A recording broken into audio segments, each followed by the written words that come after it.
Shalom Bapak Ibu, saudara-saudari, adik-adik yang dikasihi Tuhan Yesus. Selamat pagi menjelang siang di hari Minggu tanggal 23 Oktober tahun 2022. Marilah kita mengucap syukur kepada Tuhan karena kemurahan-Nya lah kita dapat beribadah lagi pada hari ini. Dan mari kita fokus kepada Tuhan saja dan kita buka dengan kita doa bersama. Mari kita berdoa. Bapa di dalam surga, kami mengucap syukur kepadamu Bapa buat kasih setiamu sehingga kami ada seperti kami ada sekarang, dan kami diberikan satu kesempatan yang berharga untuk dapat memuji dan menyembah-Mu Tuhan di dalam roh dan kebenaran di hari Minggu tanggal 23 Oktober tahun 2022. Pimpinlah ibadah kami ya Roh Kudus dari awal pertengahan sampai selesainya. Di dalam nama-Mu Tuhan Yesus, Tuhan dan Juru Selamat kami yang mengajar kami doa bersama. Bapa kami yang di sorga, dikuduskanlah nama-Mu. Datanglah kerajaan-Mu, jadilah kehendak-Mu di bumi seperti di sorga. Berikanlah kami pada hari ini makanan kami yang secukupnya, dan ampunilah kami akan segala kesalahan kami, seperti kami juga mengampuni orang-orang yang bersalah kepada kami. Dan janganlah membawa kami ke dalam pencobaan, tetapi lepaskanlah kami dari segala yang jahat. Karena Engkaulah yang mempunyai kerajaan, kuasa dan kemuliaan sampai selama-lamanya. Di dalam nama Tuhan Yesus. Amin.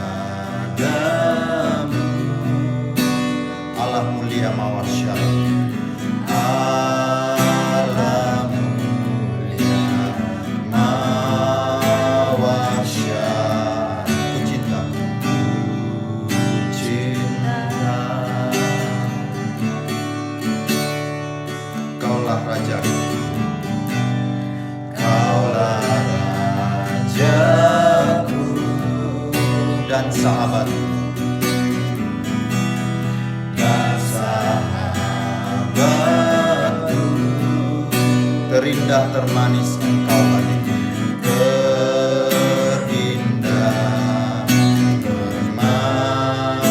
termanis Engkau bagiku.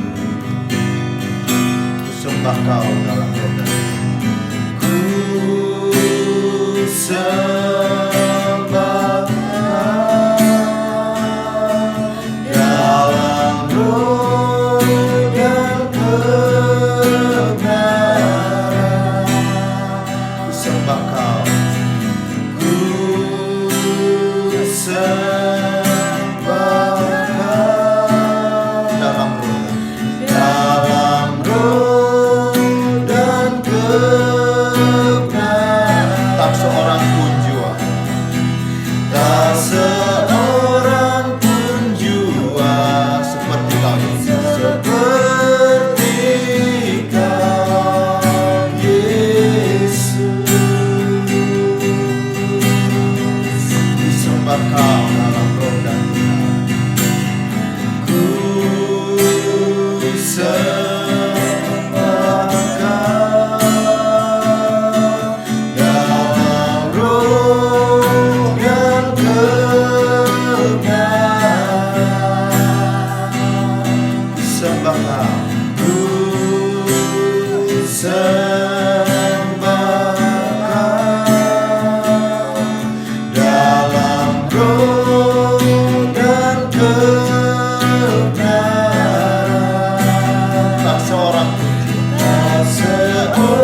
datang padamu.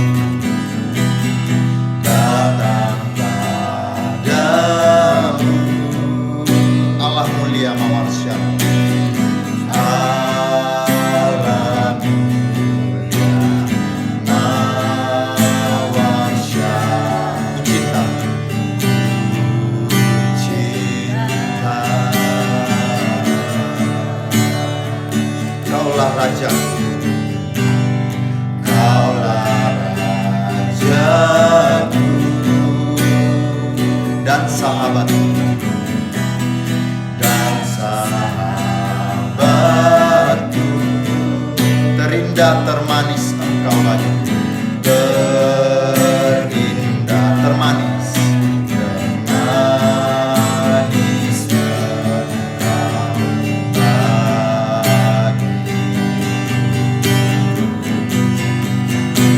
Sembah Kau, ku sembah Kau dalam roh dan kebenaran. Ku sembah, ku sembah Kau dalam roh dan kebenaran.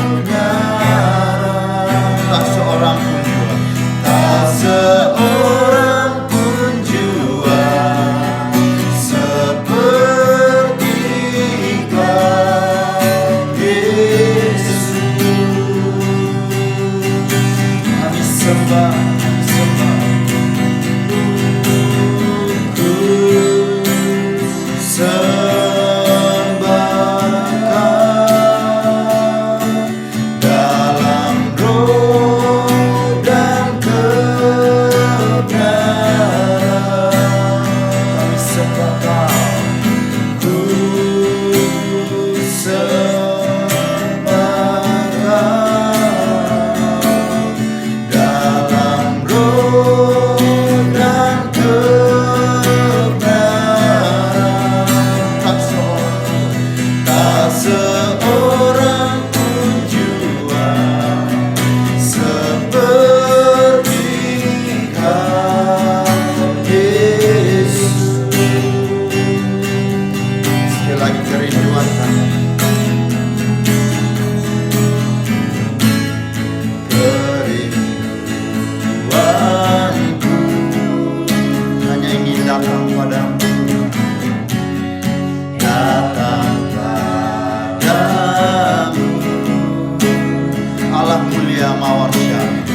Allah mulia mawarsyamu. Ku cinta,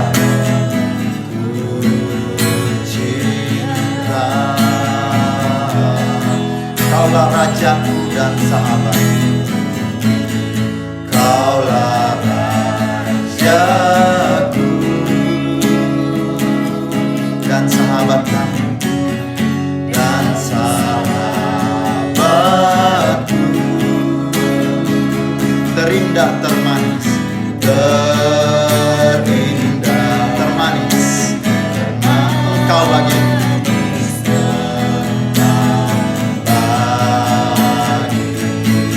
Dan kami sembah Kau, ku sembah Kau dalam roh dan kebenaran.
Bapak Ibu, saudara-saudari dan adik-adik yang dikasihi Tuhan, setelah tadi kita memuji dan menyembah Tuhan, kini saatnya kita menenangkan diri untuk mendengarkan pemberitaan firman Tuhan, di mana firman Tuhan pada hari ini terambil nanti bisa disiapkan dari kitab Wahyu pasal 3 ayat 1 sampai 6.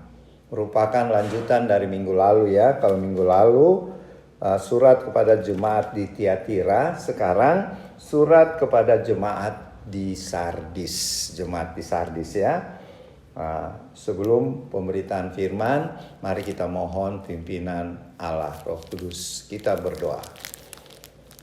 Bapa di surga, terima kasih untuk waktu yang indah dan sangat berharga, yaitu kami mau mendengarkan pemberitaan firman-Mu. Mari Allah Roh Kudus pimpinlah mulut perkataan hamba-Mu untuk menyampaikan isi hati dan kehendak-Mu lewat pemberitaan firman ini.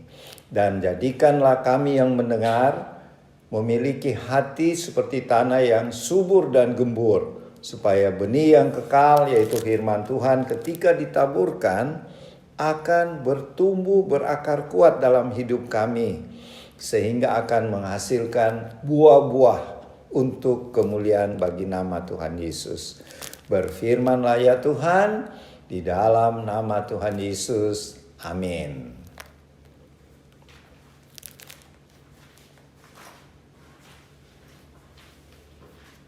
Wahyu pasal 3 ayat 1 sampai 6.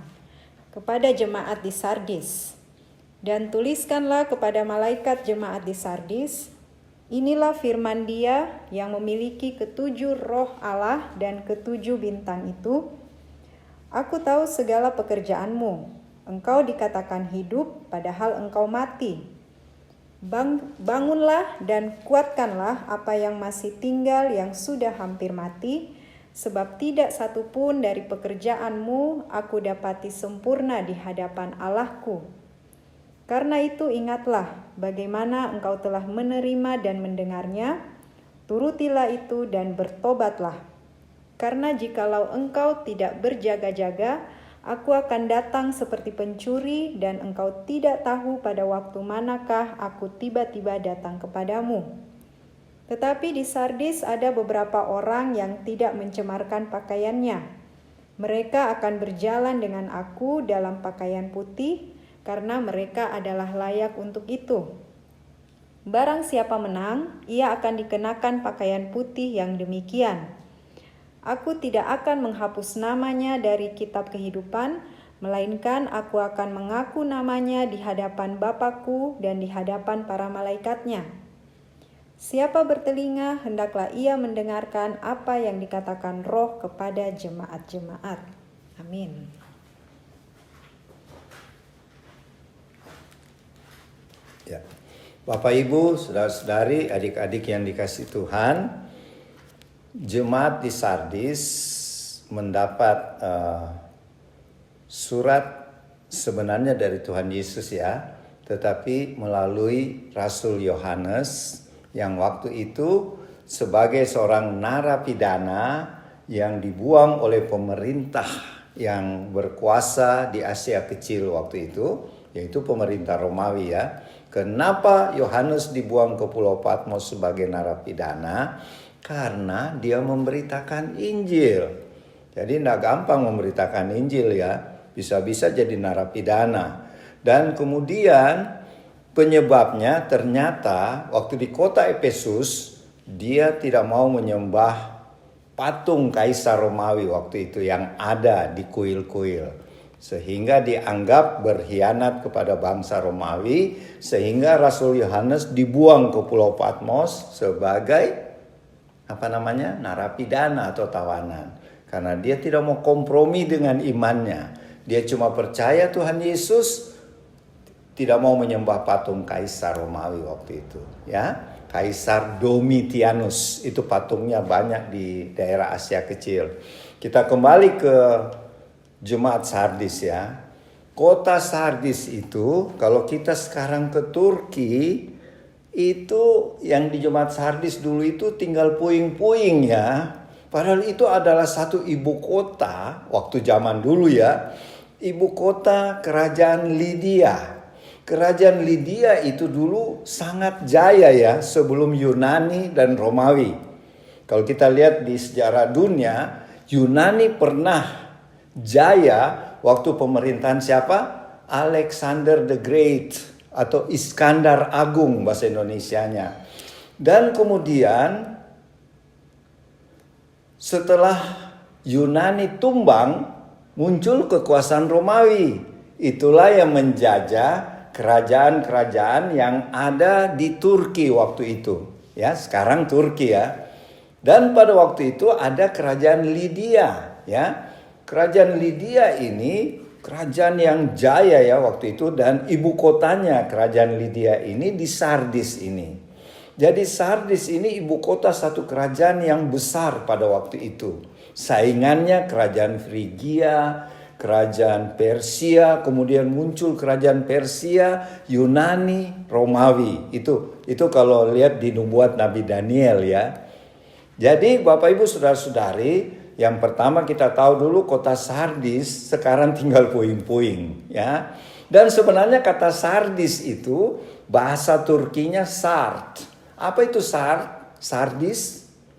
Sisa-sisa. Jadi betul juga namanya sekarang sisa-sisa, puing-puing. Sudah tidak ada lagi bangunan di kota Sardis. Tapi letaknya kalau kita satu waktu warlot ke Turki ya, mengunjungi bekas 7 gereja ini, itu letaknya di satu provinsi namanya Provinsi Manisa, bukan Marisa ya. Kalau Marisa itu di Gorontalo. Ini Provinsi Manisa di Turki. Itu sekarang letaknya dekat desa, bukan kota ya, Sard Mustafa. Ya, kalau kita bawa ke bahasa Indonesia, Sardis Mustafa. Ya, kita ingat raja Turki yang terkenal Mustafa Kemal. Ya, jadi memang Mustafa satu nama hebat ya. Sard Mustafa itu satu desa kecil. Jadi kalau kita ke Turki nanti singgah di Sard Mustafa itu desa kecil, bisa minum kopi Turki situ. Kopi Turki terkenal enak ya. Kemudian kita bisa ke bekas kota Sardis. Jadi puing-puing, betul namanya cocok ya, sisa-sisa. Jadi Bapak Ibu Saudara-saudari, apa yang kita bisa belajar dari surat Tuhan Yesus melalui Rasul Yohanes yang tulis buat jemaat di Sardis dan ditujukan kepada malaikat jemaat di Sardis. Siapa itu malaikat jemaat? Pemimpin jemaat, gembalanya. Dan di Alkitab tidak tertulis siapa gembalanya ya. Kalau di Efesus gembalanya dulu Timotius, tapi ketika Timotius mati, yang jadi gembala di sana Yohanes sendiri sebelum dia dibuang di Pulau Patmos ya.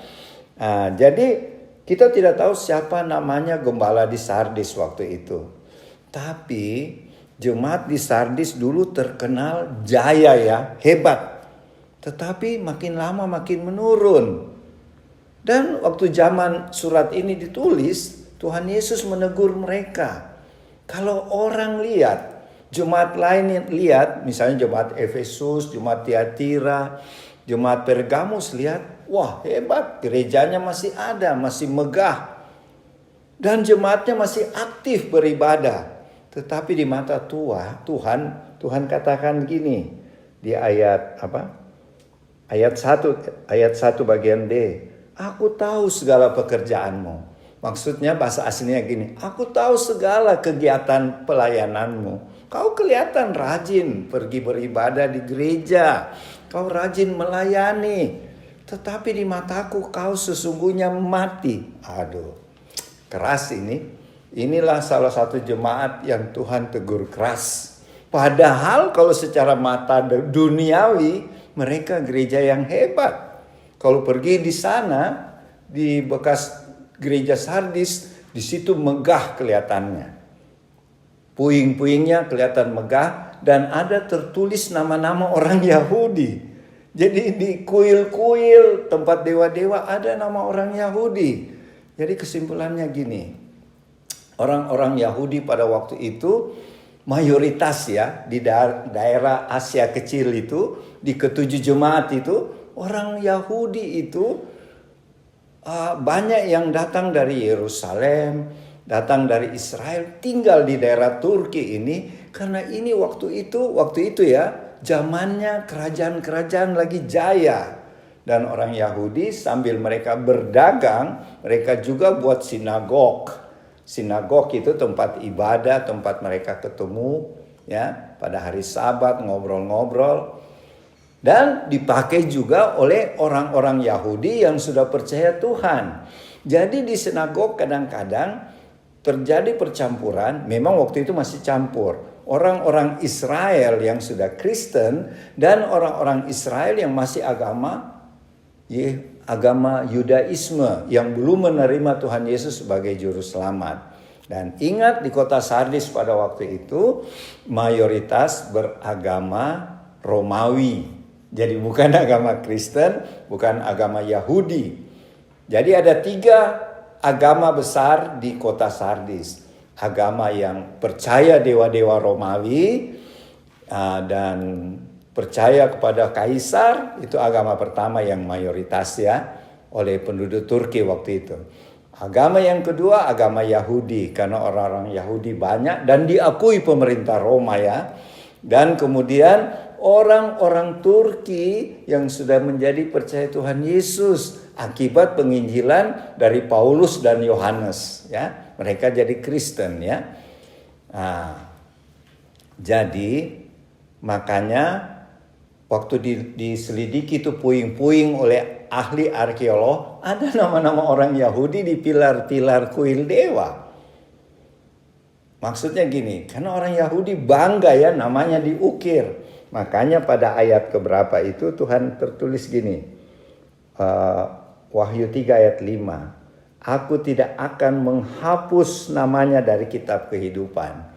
Tuhan mau ingatkan jemaat di Sardis waktu itu. Kalau kamu lihat orang Yahudi namanya tertulis di pilar-pilar kuil atau sinagog, tapi kamu punya nama yang tetap setia kepadaku, yang tidak mencemarkan pakaian putihnya, artinya mereka tidak kompromi.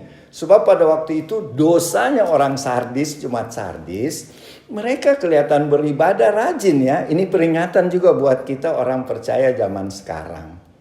Kita rajin ke gereja, rajin melayani, tapi kita kompromi dengan dunia. Itu salah. Itulah yang dialami di Sardis. Jemaat di Sardis begini. Kan ada 3 agama. Mereka berkata gini, apalagi gembalanya ya, malaikatnya. Wah, kita kan daripada kita tidak saling tidak baku enak. Mari kita ya kalau mereka menyembah kita ikut menyembah. Jadi kompromi kan, padahal Tuhan tidak mau begitu. Dulu mereka betul-betul, tapi generasi berikutnya tetap rajin ibadah, tapi sudah ikut-ikut juga menyembah. Jadi seperti agama kompromi. Ya kalau zaman sekarang itu New Age Movement yang mengatakan semua agama sama kok. Mari kita menyembah Tuhan sama-sama. Nah itulah gambaran New Age Movement sudah kelihatan di jemaat Sardis. Makanya Tuhan peringati. Aku tahu pekerjaanmu, aku tahu pelayananmu. Tapi di hadapanku kau mati sebenarnya. Mati apa? Mati rohani. Mereka beribadah, tapi kasihnya, penyembahan kepada Tuhan cuma bersifat ya supaya dilihat orang saja. Kalau istilah dunia formalitas saja. Tetapi hatinya mereka tidak tulus lagi mengasihi Tuhan Yesus. Dan Tuhan tahu itu. Makanya Tuhan bilang, kalau kamu tidak bertobat, aku akan datang seperti pencuri. Ya. Jadi gini, kenapa Tuhan katakan gitu? Karena kota Sardis dulu adalah ibu kota kerajaan Lydia. Itu terkenal pertahanannya kuat. Jadi sehingga musuh-musuh dari kerajaan lain susah menaklukkan kerajaan Lydia. Kerajaan Lydia dulu kerajaan nomor 1 ya. Tapi kemudian ada bangsa Persia yang dipimpin oleh Raja Xerxes. Kalau bahasa Indonesianya Raja Darius. Dia pintar. Dia pilih anak buahnya yang jago-jago, yang manjat tebing. Karena kota Sardis itu di atas bukit atau gunung Tumolus, tapi dibuat begitu rupa terjal 90 derajat. Jadi bagaimana pasukan musuh mau menyerang? Susah kan? Karena 90 derajat. Jadi ada satu jalan kecil, kalau pasukan musuh masuk di situ, musuhnya Sardis ya, mereka basmi karena tidak ada terjepit ya. Jadi taktik perangnya mereka luar biasa. Dan keadaan kotanya, kota Sardis itu strategis. Di atas gunung Tumolus, baru sekitarnya lembah. Dan untuk menuju kota Sardis ada jalan rahasia. Ada pintu gerbang rahasia. Dan 2 kali kerajaan Sardis jatuh di tangan musuh. Pertama dari kerajaan Persia yang rajanya namanya Raja Darius atau Xerxes. Yaitu ketika pada waktu satu malam penjaga pintu gerbang jatuh topi bajanya atau helmnya itu jatuh. Dia pergi pungut tapi sudah diintai oleh pasukannya Persia, Darius ya. Mereka ambil itu topi bajanya atau helmnya yang jatuh lewat satu gerbang rahasia. Dari gerbang itulah pasukan Persia masuk, kalahlah kerajaan Sardis. Itu pertama. Yang kedua, zaman Antiochus Agung. Itu adalah Raja Syria. Itu 200 tahun kemudian ya. Mereka dapat cara gini. Susah ini mau kalahkan Sardis karena di atas gunungnya dan 90 derajat. Jadi orang yang jago manjat tebing. Tapi baru manjat sudah dibunuh.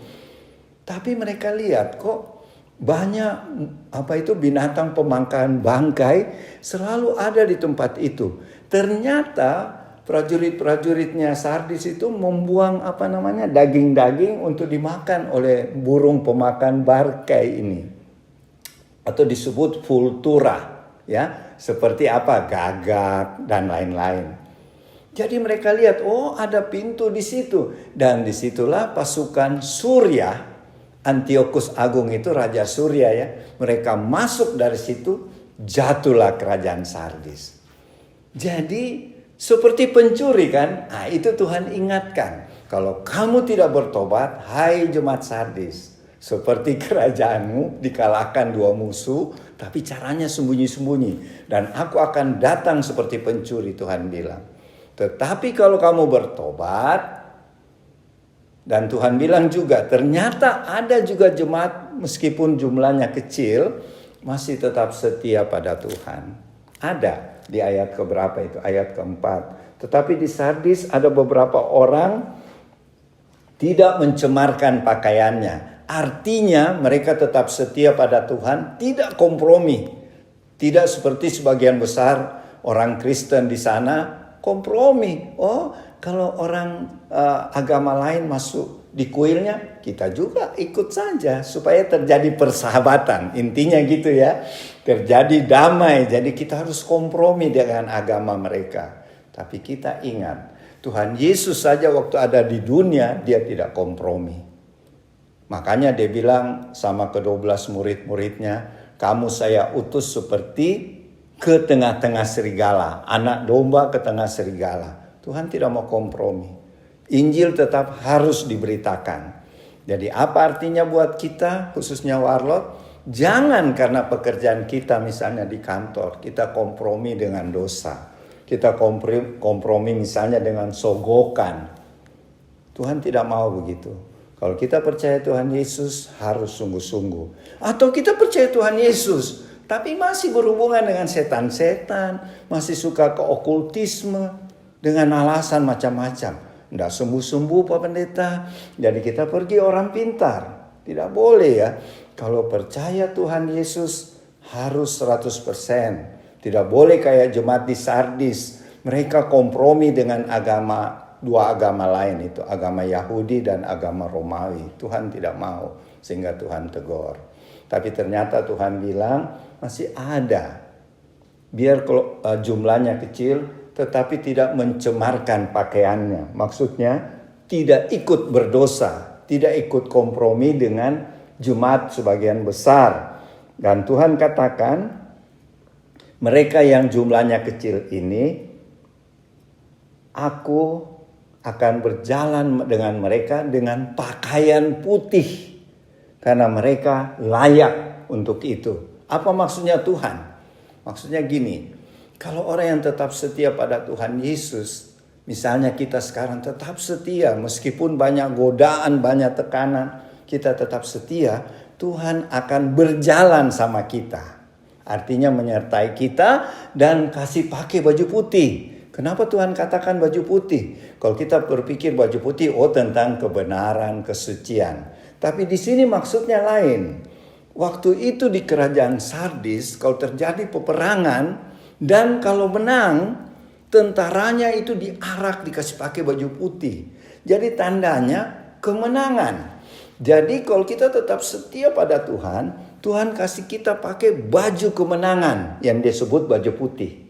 Karena baju putih ada dua artinya. Satu berarti tentang kekudusan, kebenaran. Tapi di sini artinya yang kedua, yaitu kemenangan. Kita menang melawan cobaan, melawan dosa. Jadi kita dikasih pakai Tuhan baju putih.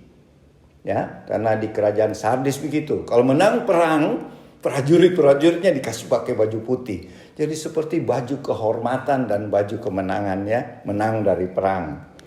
Dan Tuhan katakan, setelah pakai baju putih, aku tidak akan menghapus namanya dari kitab kehidupan. Melainkan aku Tuhan Yesus akan mengaku namanya di hadapan Bapakku dan di hadapan para malaikat. Artinya Bapak Ibu Saudara-saudari, Tuhan tetap menyertai kita bahkan sampai di surga.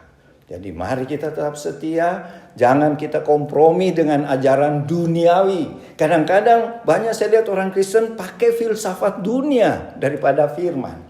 Ingat, firman Tuhan lebih tinggi.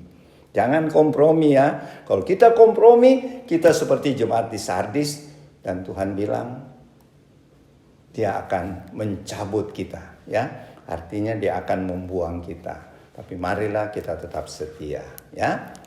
Itu yang saya bisa sampaikan, yang kita bisa belajar dari jemaat di Sardis. Jangan sampai terjadi pada kita, ya.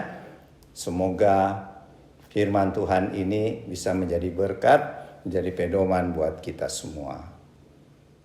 Selamat siang Bapak Ibu, Saudara-saudari di rumah, tim Warlot. Kita jumpa lagi pada hari ini, Minggu 23 Oktober. Pembacaan hari ini terdapat dari Wahyu 3 mengenai jemaat Sardis, ya. Kita sudah sampai pada jemaat Sardis. Pembacaan Sardis tadi sudah diawali oleh Opa mengenai sejarah, ya, sejarah kota jemaat Sardis. Saya tidak berbicara untuk mengulangi apa yang Opa katakan, tetapi bagaimana karya jemaat Sardis selaku jemaat, selaku orang jemaat, satu kelompok jemaat yang percaya Tuhan Yesus di tengah-tengah, yang tadi katakan orang yang punya kepercayaan yang beda. Jemaat Sardis adalah jemaat yang seperti kita saat ini percaya, dan mereka ada di tengah-tengah kepercayaan lain. Kalau kita membaca sudah pada jemaat Sardis, dia hampir sama pada jemaat Efesus. Di situ ada ketujuh roh, ketujuh bintang, ketujuh kaki dian. Di situ Tuhan menyuruh malaikat, ya. Tidak ada sesuatu yang murka Allah, tidak ada sesuatu yang menjadi sesuatu bagi Tuhan yang disuruh tulis atau disuruh oleh malaikat menuliskan apa kejahatan yang dilakukan oleh jemaat-jemaat tersebut, yang saya lihat waktu itu yang kita baca sampai jemaat Sardis, yaitu jemaat Efesus dan Sardis yang kita baca. Di situ Roh Allah menyempurnakan kehidupan rohani mereka. Tidak ada sesuatu yang jahat, tetapi kehidupan di dalam Tuhan belum sempurna. Itu yang saya coba bawa, saya coba baca dan saya renungkan. Ya, beda dengan jemaat yang lain. Ini sama, saya ulangi, sama antara jemaat Efesus dan Sardis. Roh Allah masih berjalan melihat ketidaksempurnaan hidup mereka di dalam Tuhan, tapi Tuhan menyempurnakan. Dan jemaat Sardis, Tuhan katakan, engkau hidup, padahal sebenarnya kalian mati. Ya. Nah, apa yang kita coba bawa ini, kita satu garis yang sama kita hubungkan dengan kehidupan kita zaman sekarang. Tadi Opa sudah katakan mereka hidup di tengah-tengah begitu banyak penyembahan. Ya. Di jemaat lain ada penyembahan, ya, tapi mereka tercampur dengan penyembahan, ya, dewa. Mereka kompromi. Di sini mereka tidak tercampur, tetapi mereka kurang di dalam sempurnanya Tuhan. Maunya apa yang Tuhan mau. Tapi Tuhan menegur juga tetap. Di sini lebih keras karena Tuhan katakan jemaat Sardis sebenarnya sudah mati, tapi sebenarnya mereka hidup. Saya coba bawa, saya renungkan, saya menganalisa bahwa hidup mereka di dalam Tuhan, mereka tahu. Mereka tahu harus bagaimana. Ya. Akhirnya kenapa mereka, Tuhan katakan mereka hidup, mereka mati, sebenarnya mereka hidup. Tapi kalau saya lihat ciri-cirinya, itu sama dengan dunia kita sekarang ini. Ada persaingan di situ. Kalau berdasarkan pembacaan, ya. Ada agama lain, ada keyakinan lain. Kalau kita teliti, kita renungkan lebih dalam, biasa kalau manusia ada hidup di tengah-tengah, dalam hal ini keyakinan yang kita lihat, di situ ada persaingan. Ya. Kebenaran pertama kita tahu letaknya, tapi kehidupan dunia membawa kita pada persaingan. Sehingga akhirnya kita harus sadari, bukan lagi apa yang sebenarnya yang Tuhan mau. Kita bawa kehidupan keyakinan kita sudah pada satu pemahaman, satu hal yang kita punya, dan kita manusia memang dasarnya begitu. Selalu mau, selalu aku yang terbaik. Ya. Bukan dasar daripada apa yang Tuhan mau, yaitu Tuhan menonjolkan untuk saya berbicara sekarang. Ya, pemahaman sekarang. Kita bisa bawa dari pemahaman sekarang, kita bisa bawa itu dalam pengertian yang jemaat Sardis. Ya, pengertian sebenarnya jemaat Sardis. Saya berbicara jemaat sekarang, ya, sama sebenarnya itu sama. Tapi pengertiannya kenapa sampai hidup, sebenarnya kamu hidup tapi kamu mati. Ya, saya bawa itu yang intinya di situ. Manusia kalau hidup ada persaingan, akhirnya yang bersaing itu yang hidup. Pada inti sebenarnya tidak lagi. Nah, inti dari kekristenan kita, kepercayaan kita pada Tuhan adalah roh kita. Karakter kita. Kita harus tonjolkan hidup kita di dalam Tuhan. Tapi pada akhirnya itu tidak menonjol.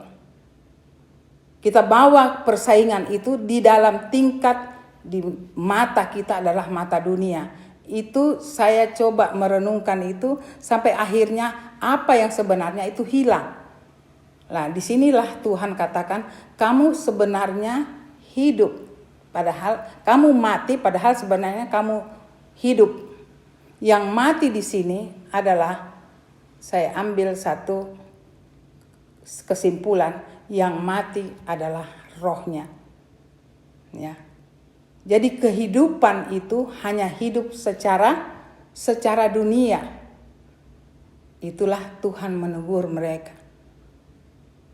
Yang Tuhan lihat sampai sekarang hidup kita, Tuhan minta dan sadarkan kita harus hidup di dalam roh, bukan di dalam sekedar gambaran dunia yang menonjol. Saya coba bawa itu, perbandingkan kehidupan sekarang.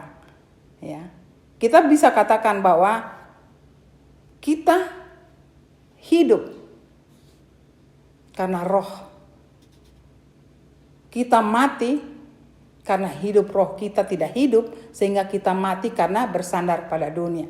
Apa yang dikatakan tadi, kalian sebenarnya mati, padahal kamu sebenarnya hidup. Ya. Coba kita renungkan lebih dalam ini. Saya mungkin tidak mahir dalam mengucapkan, tapi saya berharap Bapak Ibu di rumah bisa mengerti maksud saya. Ya, saya tidak ahli dalam berbahasa. Ya, tapi itu pengertian. Tuhan mau kita hidupkan roh kita daripada kita hidupkan dunia. Tapi saya ulang lagi, itu terjadi karena ada persaingan. Ya, aku punya lebih benar. Aku punya lebih hebat. Karena tadi Opa katakan ada 3. Ya, keyakinan di situ. Sedangkan jemaat yang lain tidak ada dikatakan. Ya. Nah, disinilah kelemahan kita sebagai anak-anak Tuhan, sebagai manusia, ciri khas pribadinya, tetapi khususnya anak Tuhan itu sulit kita pertahankan. Nah, Tuhan mau mencari orang-orang yang benar-benar hidup di dalam roh, bertindak secara roh. Maksudnya adalah mata kita, hati kita, pikiran kita adalah Tuhan Yesus. Yang diwakili waktu Tuhan naik ke surga, saya ulangi sekali lagi, dia berikan rohnya yang kudus. Nah, itu sudah diam di dalam kita. Kalau kita tidak pakai roh kudus, kita hanya bawa gambaran kita dunia, itu bisa mati. Kelihatan hidup secara jasmani, tapi sebenarnya rohnya yang mati. Ya. Jadi kalau dunia itu semua ada batasan. Tapi roh tidak ada batasan. Tapi roh ada pilihan juga. Kita mau roh yang mana? Itu semua Tuhan sudah berikan pada kita. Pengetahuan itu. Saya tidak ulangi itu, pasti Bapak Ibu di rumah semua teman-teman tahu itu. Ya. Roh mana yang kita pilih, ya. Di dalam dunia tidak berpikir, dalam kita memilih secara dunia tidak ada berbicara roh di situ. Itu sementara saja. Nah, Tuhan berjalan di sini, dia suruh malaikatnya berjalan melihat, dan Tuhan dapat ketidaksempurnaan. Ya, mereka bagus. Tapi kehidupan roh mereka hilang, mati. Tapi karena manusia, jemaat adalah pilihan Tuhan, anak-anak Tuhan. Di situ Tuhan menegur mereka.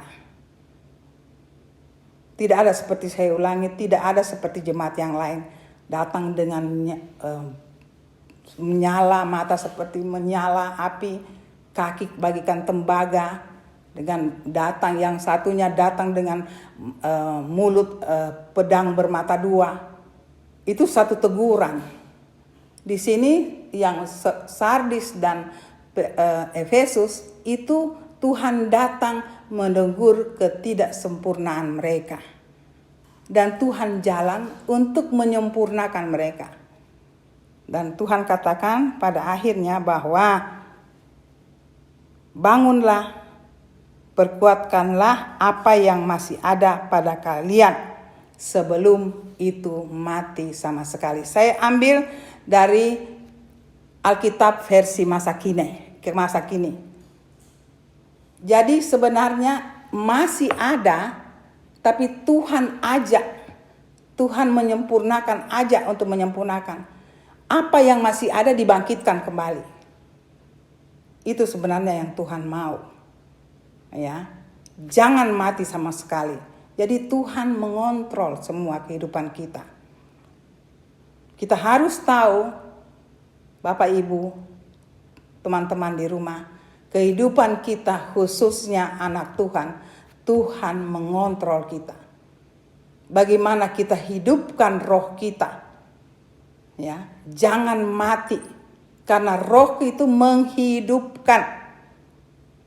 Ya, kalau kita tidak pakai roh, dalam hal ini Roh Kudus, ya, hidup kita mati. Habis dunia, selesai, habis juga kita. Itu yang Tuhan mau pesankan. Sesudah itu Tuhan ajak untuk yang tadi saya katakan, bangkitkan kembali yang masih ada. Kalau kita dengar ini dan kita mau merubah hidup kita, Tuhan katakan, Tuhan akan kembalikan. Untuk kita tetap kembali kepada Tuhan. Di dalam firman yang saya baca dari terjemahan masa kini, Tuhan akan kembalikan memakaikan jubah putih, baju putih seperti Tuhan. Tetapi kalau terjemahan masa kini, siapa yang menang, yang ditegur tadi, mau menghidupkan kembali rohnya, mereka akan dikenakan jubah. Kalau versi yang sekarang, dua-dua jubah. Tapi saya baca di sini ada dua. Yang sudah memakai baju sama Tuhan, itu yang tidak terpengaruh dengan keadaan. Jemaat yang betul-betul hidup dengan roh. Ya. Tetapi yang berikutnya, Tuhan katakan, siapa yang menang, berarti mau merubah kehidupan mereka kembali kepada kebenaran, ya, mereka akan dipakaikan jubah. Baju dengan jubah beda. Ya. Jadi penghargaan Tuhan masih dalam koridor Tuhan, tapi Tuhan berkenan mereka masih memakai jubah. Jubah masih ada perjuangan untuk naik di dalam level rohani. Karena baru merubah kembali yang sudah hampir mati untuk kembali hidup. Nah, sekarang Bapak Ibu di rumah, apa yang kita mau pilih? Di jemaat Sardis, Tuhan katakan, buka semua apa yang kita mau dan kita yang memilih sendiri. Kita sebagai manusia ciptaannya bisa tahu dan sudah tahu bahwa mana yang benar, mana yang tidak. Dan Tuhan inginkan kita sendiri yang memilih untuk diri kita. Kita kembali kepada Tuhan, Tuhan akan memberikan baju yang tadi mati mau hidup kembali, akan diberikan jubah. Tapi kalau kita bertahan, kita tetap memakai baju yang seperti Tuhan. Mari Bapak Ibu, teman-teman semua, khususnya tim Warlot, kita renungkan firman hari ini. Karena itu sama saja dengan kehidupan kita zaman sekarang. Zaman kemurahan, Tuhan masih berkenan akan hidup kita. Dia masih memberi kesempatan. Dan Tuhan katakan, kalau kita tetap setia, di saat dia datang katanya seperti pencuri, itu bukan lagi seperti pencuri. Karena kita sudah tahu. kita sudah pakai jubahnya, kita sudah pakai bajunya, itu bukan pencuri.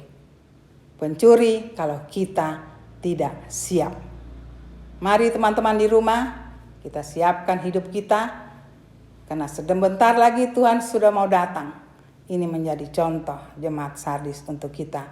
Zaman sekarang, generasi sekarang, tetaplah setia bersama Tuhan, jaga kehidupan kita, jaga karakter kita, hubungan kita dengan Tuhan lebih intim, supaya kita pekah di dalam roh. Kita tidak jatuh di dalam dunia yang sementara saja. Itu saja untuk firman hari ini. Saya sedikit menjelaskan untuk memperkuat kehidupan kita di zaman akhir ini. Tuhan memberkati, sampai kita jumpa lagi minggu depan. Maranatha. Amin. Bapak Ibu, saudara-saudari, adik-adik yang dikasih Tuhan, setelah kita mendengarkan firman Tuhan tentang surat dari Tuhan Yesus buat jemaat di Sardis, marilah kita bangkitkan iman kita. Jangan sampai Tuhan katakan kita hidup tapi sudah mati ya. Jadi mari kita ikut semua perintah Tuhan, termasuk malam ini kita akan melakukan perjamuan kudus. Siapkan hosti anggur yang adalah tubuh dan darah Tuhan Yesus di rumah tempat Bapak Ibu saudara-saudari adik-adik masing-masing, dan mari kita berdoa dulu. Tuhan Yesus, Raja atas segala raja, Tuhan dan Juru Selamat kami, perintah-Mu adalah supaya kami tetap melakukan perjamuan kudus untuk memperingati pengorbanan-Mu di kayu salib di Bukit Golgota sampai saat Tuhan Yesus datang kembali. Dan di siang hari ini kami mau melakukannya. Berkatilah, kuduskanlah hosti dan anggur, roti atau sirup, teh yang dipakai oleh Bapak Ibu saudara-saudari, adik-adik di tempat rumah masing-masing, dan juga berkatilah hosti dan anggur yang ada di Tabernakel Warlot di Sentul City ini. Jadilah perjamuan kudus saat ini di dalam nama Tuhan Yesus. Amin.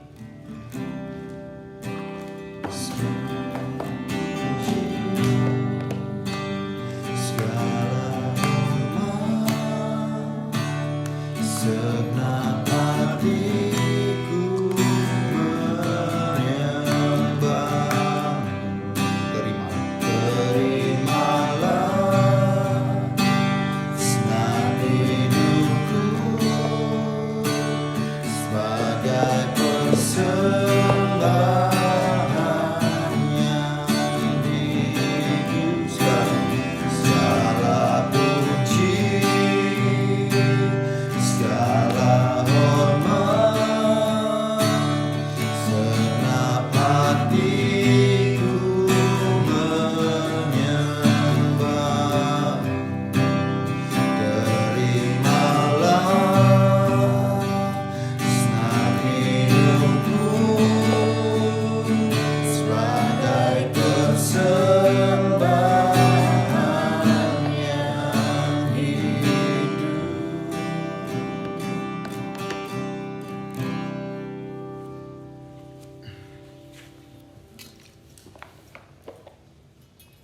Oke, kalau Bapak Ibu, saudara-saudari, adik-adik sudah menerima hosti, biskuit, atau anggur, teh, atau sirup, dan bila hostinya ada firman, silahkan dibaca masing-masing, dan kami juga di sini akan membacanya sebagai pesan Tuhan buat kita semua, khususnya bagi keluarga Warlot ya. Wahyu 21 ayat 4a. Dan ia akan menghapus segala air mata dari mata mereka. Itu kan yang di Yerusalem baru, itu di surga itu tidak ada lagi air mata. Kalian suka menangis, no? Saya punya Roma 12 ayat 14. Berkatilah siapa yang menganiaya kamu, berkatilah dan jangan mengutuk. Kalau kita mengalami penganiayaan, kita harus memberkati. Tuhan ya. Tidak gampang, tapi itu perintah, jadi harus dilakukan.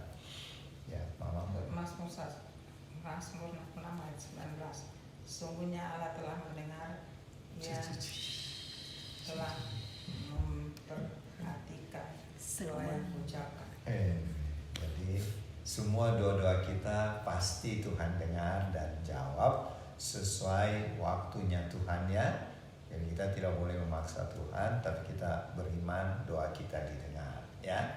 Dan Opa punya Mazmur 126 ayat 4a. Bunyinya, pulihkanlah keadaan kami ya Tuhan. Nah, ini cocok ya, karena keadaan dunia sekarang sedang banyak masalah, problem. Mari kita minta Tuhan memulihkan keadaan kita, bisnis dan segala permasalahan ya. Mari kita angkat hosti yang kita percaya adalah tubuh Tuhan Yesus. Dan firman Tuhan berkata di Lukas pasal 22 ayat 19 dan 20 yang berbunyi, lalu Tuhan Yesus mengambil roti, mengucap syukur, memecah-mecahkannya dan memberikannya kepada murid-muridnya, kata Tuhan Yesus. Inilah tubuhku yang diserahkan bagi kamu. Perbuatlah ini menjadi peringatan akan aku. Mari kita respons, kita ucapkan sama-sama. Terima kasih Tuhan Yesus buat pengorbananmu di kayu salib sebagai anak domba Allah. Pengorbananmu sudah menganugerahkan pada kami dan keluarga hidup yang kekal, keselamatan, dan tubuh jasmani kami sehat kuat, tidak ada sakit penyakit, dan jiwa kami dipenuhi sukacita, damai sejahtera Tuhan. Kami terima di dalam nama Tuhan Yesus. Silakan makan dengan iman dalam nama Tuhan Yesus.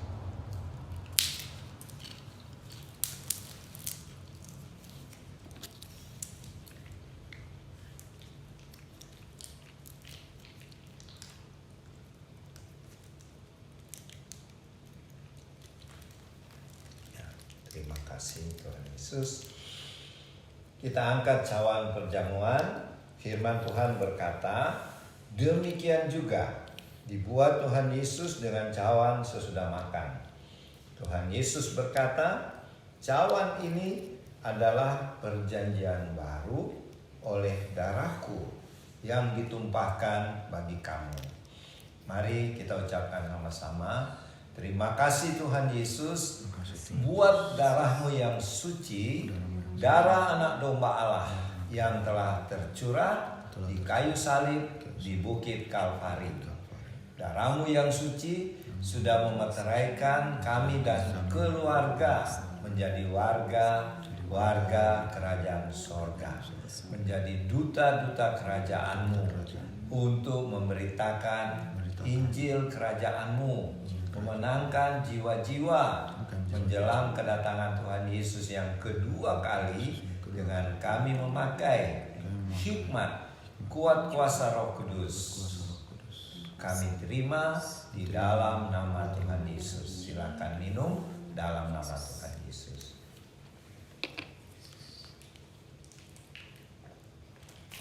Marilah kita bersyukur, kita menaikkan pujian kepada Tuhan.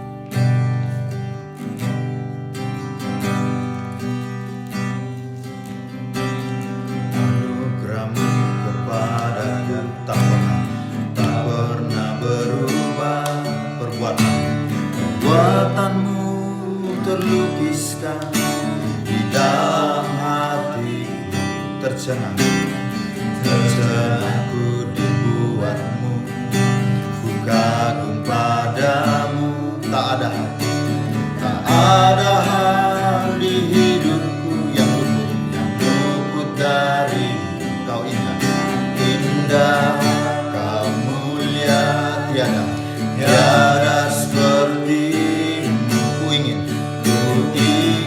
hidupku menyenangkanmu. Kau terawal dan terakhir.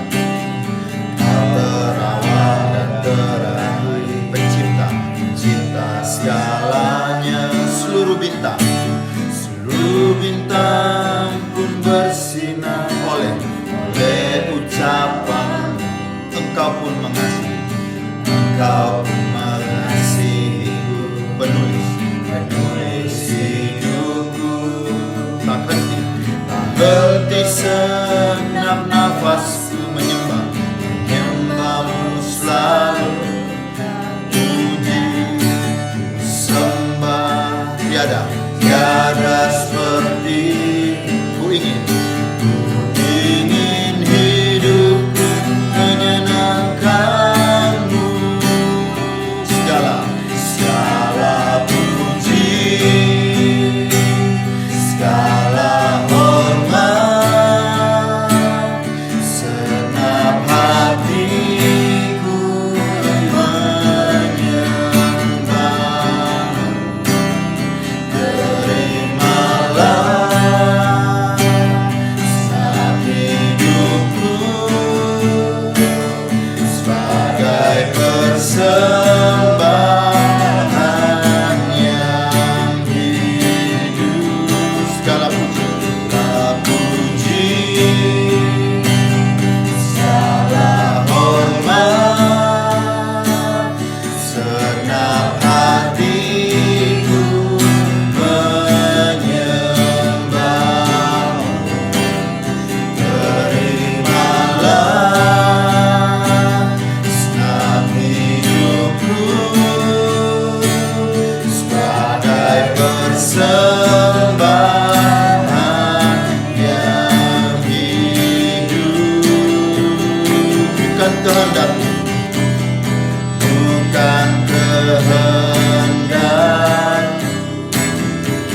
kehendakku, namun kehendakmu, hidupku bagimu,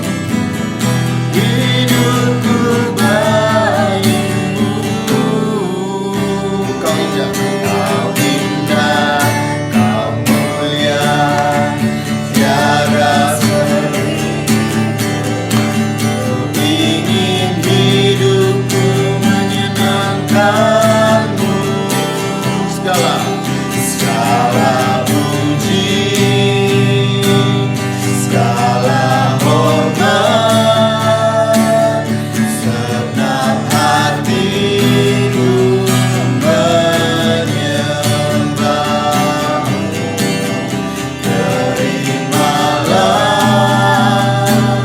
senap hidupku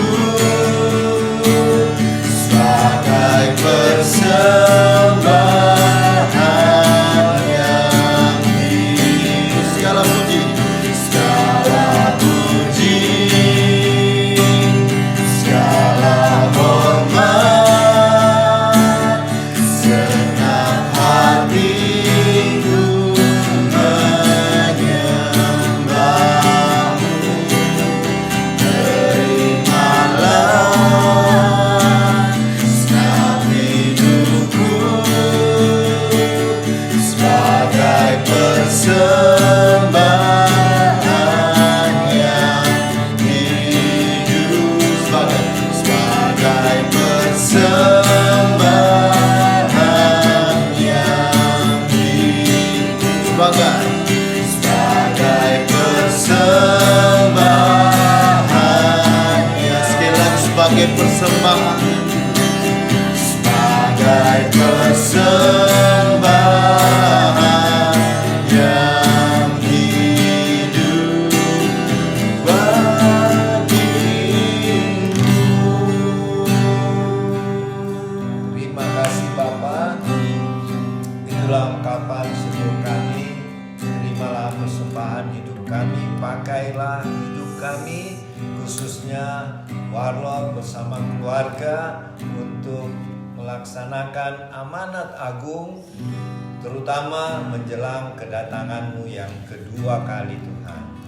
Terima kasih Bapa untuk saat beribadah kepadamu pada saat ini.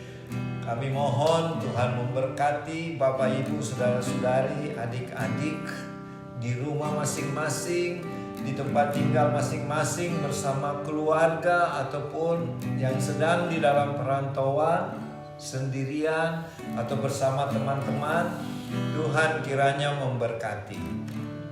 Berkati di dalam bisnis pekerjaan yang Tuhan berikan, sehingga pekerjaan mereka semakin meningkat, bisnisnya, omsetnya semakin naik karena pertolongan-Mu. Meskipun keadaan ekonomi dunia sedang keadaan susah saat ini Tuhan, tapi kami percaya kami punya Tuhan yang mengendalikan segala sesuatu. Tuhan, berkatilah saudara-saudara kami, anak-anak kami, bahkan cucu-cucu kami yang sedang di dalam studi, dalam pendidikan, baik di tingkat dasar, menengah, perguruan tinggi, bahkan yang sudah memasuki pasca sarjana.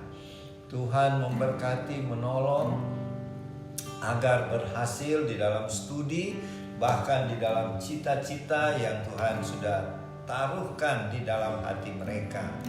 Tuhan, bagi Bapak Ibu saudara-saudari yang berbahagia pada hari ini karena ulang tahun, kiranya Tuhan memberkati, mengaruniakan panjang umur, sehat-sehat selalu, dan terus meningkat baik di dalam pelayanan maupun pekerjaan, dan kebahagiaan turun atas hidup Bapak Ibu saudara-saudari yang berulang tahun. Begitu pula yang mengalami promosi, kenaikan jabatan, atau bisnisnya semakin meningkat, atau menerima hasil, baik itu penjualan, hasil ladang, hasil kebun, Tuhan kiranya memberkati. Ungkapan ucapan syukur dari Bapak Ibu saudara-saudari yang mengalami berkat yang berlimpah-limpah dari Tuhan.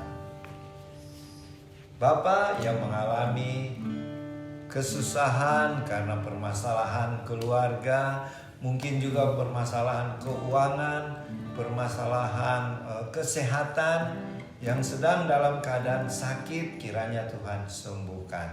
Sebab bilur-bilur-Mu Tuhan Yesus menyembuhkan segala penyakit. Dan yang ada di dalam tekanan, di dalam belenggu kuasa-kuasa gelap atau permasalahan apapun, di dalam nama Tuhan Yesus dipulihkan, dibebaskan di dalam nama Tuhan Yesus. Terima kasih Tuhan, kami doakan pemerintah bangsa kami, berkatilah Bapak Presiden Joko Widodo sekeluarga, berkatilah Wakil Presiden Ma'ruf Amin sekeluarga, dan semua pemimpin-pemimpin baik di bidang sipil, di militer, Polri, bidang hukum, mulai yang bertugas di pusat Jakarta sampai ke pelosok-pelosok desa. Tuhan berkati pemimpin-pemimpin kami. Curahkan roh takut akan Tuhan, curahkan keadilan dan kebenaran dan bersih di dalam pemerintahan kami, sehingga pemerintah bangsa kami bisa menjadi teladan bagi bangsa-bangsa lain. Karena kami percaya Tuhan, banyak anak-anak Tuhan yang sedang duduk dalam pemerintahan dan bergerak di segala bidang di bangsa kami. Tuhan berkati kiranya.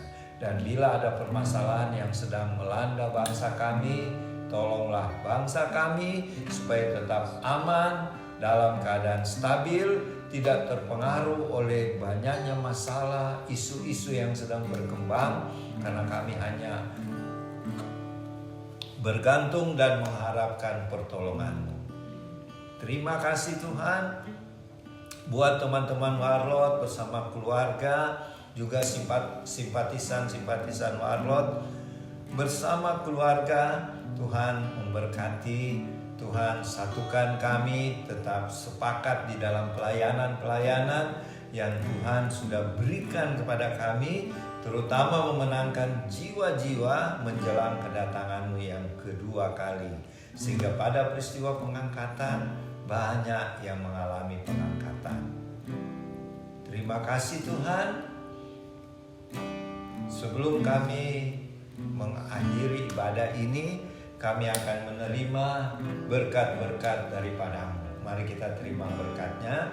Kiranya berkat-berkat dari Allah Bapa Surgawi, berkat rohani, berkat jasmani, termasuk kesehatan, kekuatan, finansial, dan lain-lain turun berlimpah-limpah di dalam dan melalui anaknya Yesus Kristus Tuhan kami, dan persekutuan yang indah dan manis bersama Allah Roh Kudus kiranya menyertai Bapak Ibu Saudara-saudari, adik-adik bersama keluarga masing-masing, baik yang tinggal dekat maupun yang jauh di kampung halaman, dan juga menyertai kami yang berada di Tabernakel Warlot Sentul City.